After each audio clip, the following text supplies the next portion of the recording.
Thank you for meeting with me for our midweek follow-up to the sermon and application. I am currently at Kent Park, right outside of Iowa City. We're very blessed to be out in Iowa City and in Iowa because not only is it beautiful, we get all of the seasons. Kent Park is a short drive, and I occasionally come out here to do work for church and to write sermons and everything because it's crisp in the morning, which I love. It's beautiful. You can probably hear the critters giving the song of their people all morning. And during the day, I can take a break and take a walk or take a hike. But they also have Wi-Fi. I don't normally go camping places that have Wi-Fi. But when I'm doing work for church, I need access to Logos and BibleGateway.com for copy and pasting verses, lots of commentaries, and then also too for videos like this. If I want to make a video, I would need Wi-Fi to cut and edit it. So why don't we get started and talk about the application for this last Sunday's sermon. It's going to be pretty exciting. But first, I forgot a very important ingredient is a cup of coffee. So I will be right back.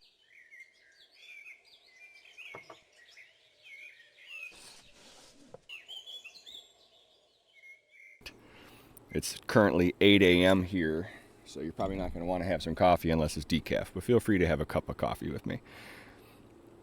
All right, first try. Oh, good. This message is brought to you by the book Authentic Prayer by Josh Tilley, which is me. I'm actually just trying to talk about my book a little bit because I'm on my way to selling my first 100 copies, so I'm pretty excited about that. But that's enough of that. Let's get into our Bibles here. So if you guys remember, we were in Acts 16. Lydia's converted. Very great. This is contrast between these two different women. Lydia's rich, successful, loves the Lord. And then we have this slave girl. She's possessed by a demon. And then we get this little interaction here. So it says they were on their way to prayer, and a slave girl met us and had a spirit of prediction. We'll talk about that in a minute. She made a large profit for her owners by fortune telling. As she followed Paul and us, she cried out, "These men are proclaiming to you the way of salvation and are slaves of the Most High God." And they're just being obnoxious. She's being obnoxious is what she's being. And it says she did this for many days. And then finally it says that Paul was greatly aggravated, turned to the Spirit and said, "I command you in the name of Jesus to get out." So the question that we want to talk about today, is why didn't Paul cast this demon out? If it was as simple as, in the name of Jesus, get out, why didn't he cast it out days earlier? Doesn't he care about this poor girl? Well, I think that there's one second. I think that there is a hint to why. This is my personal opinion. There are other theologians who agree, but this is my personal opinion. If you look at the word spirit of prediction, your version, this is the HCSB, I might say something different, but it's the spirit of something. And it's the Greek word pythos. We get that word python, snake, from it. And it actually means snake or dragon, but it has nothing to do with, Garden of Eden, other than the symbolism probably crossed cultures. We see snakes and dragons being equated with evil or bad omens, and everywhere from China to North American, Native Americans to the Jews, obviously, to Christians later. So we see the symbolism going across cultures. But this word python is actually getting its meaning from the story of Apollos killing Python the snake, which was the son of Gaia, the earth. He was outside of Delphi, the oracle, And for whatever reason, the stories within the mythology are said differently by different authors, so we don't know what the actual canon is. But what we do know is that Apollos wins, and they actually are so excited that later Greeks started a set of Olympic games actually in between the Olympics. The Olympics were going on when these games started. And every third year between the 4 years of the Olympic Games, the Pythonian, I think, I could be wrong, but these extra set of games were instituted to celebrate Apollos' victory over Python, the snake. But what ends up happening is that word starts to get associated with oracles. Oracles, fortune tellers, people who say they can see the future, mediums, people who say they can talk to the dead. And it starts being associated with them because of this death of the python outside of this oracle. Well, you fast forward a little bit, the word evolves, and pretty soon there's lots of mediums. We have today we have Jonathan Edwards. Sadly, Jonathan Edwards is also a great theologian from way back in the day. But Jonathan Edwards today is a pretend medium who says he can talk to the dead. They have TV shows. They're not as popular as they were in the early 2000s, but they're still making money on lies. And one of the things that we found was, hey, they're liars. Holy cow. And the first century was no different. There was specifically one of these charlatans. His name was Alexander, if I remember correctly. And Alexander had a snake that he had as well.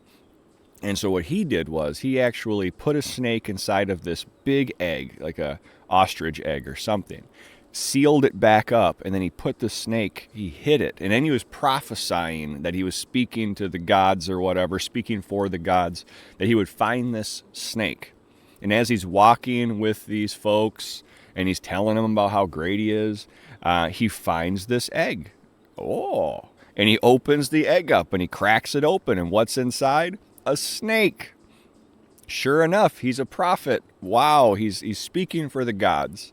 But then he trades that snake in for a bigger snake. He tells everybody, hey, the snake grew, and he actually put a mask on the snake and a human face with human hair or some kind of hair, but it had a mask.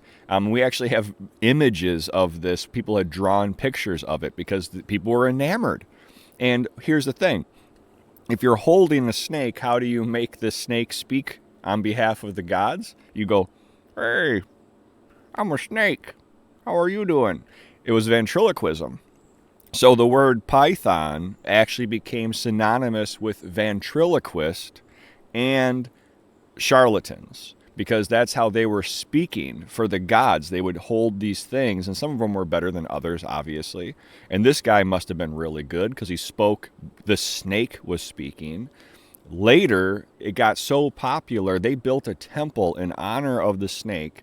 Alexander was its handler and its prophet. And they actually built a long corridor, not a corridor, but like a tube. And they had the snake in this area, in this special sanctuary. And there was a tube that went underneath and popped up outside of by the snake, but you couldn't see it from where you were standing, from the spectator area.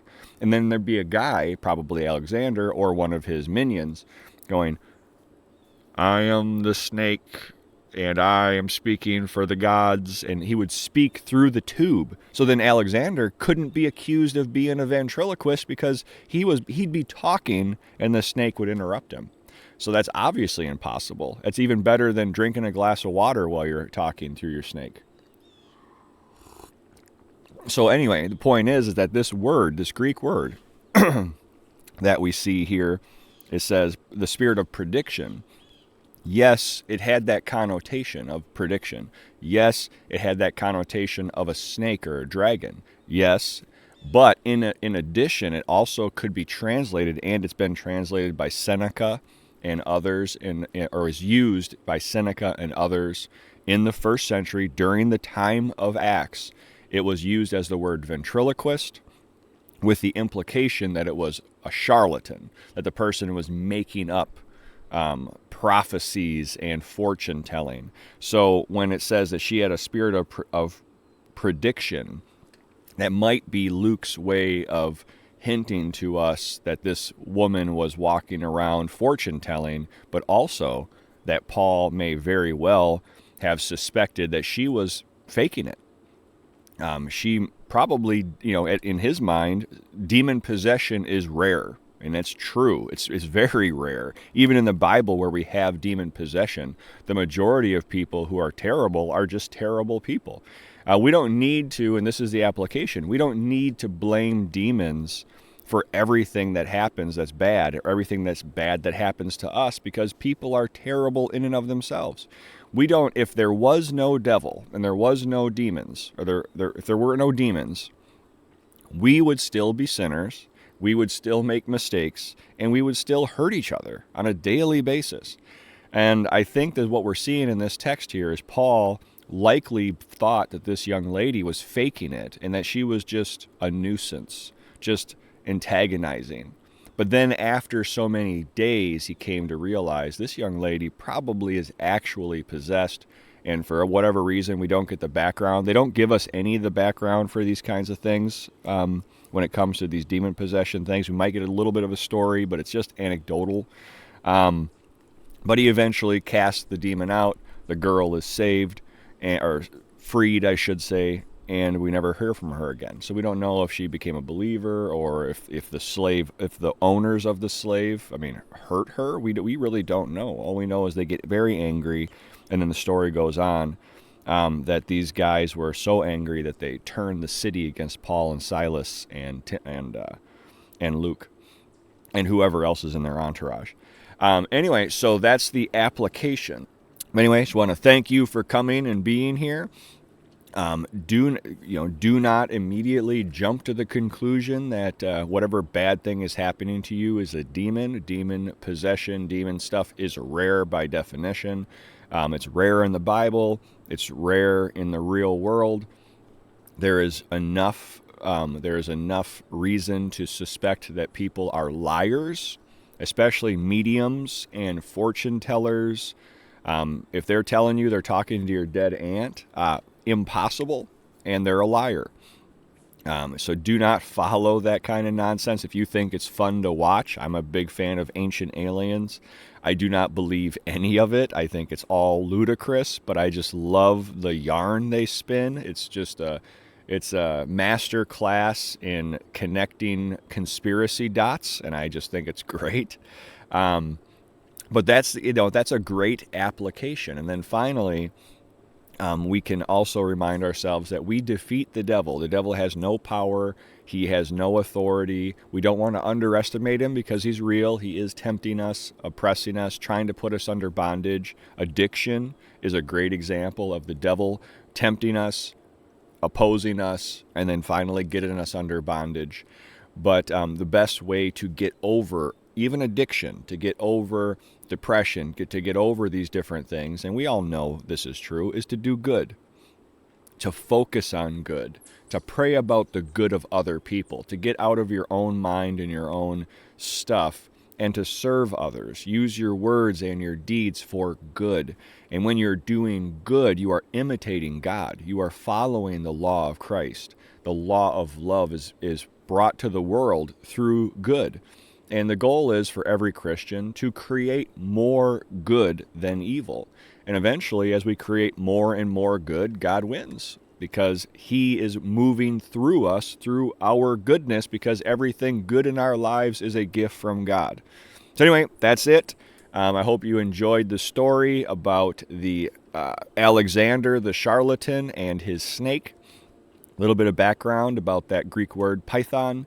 And feel free to dive in deeper on your own, search online, and you can confirm all the things I talked about. If you have any questions, just ask. I'll give you the references. God bless you.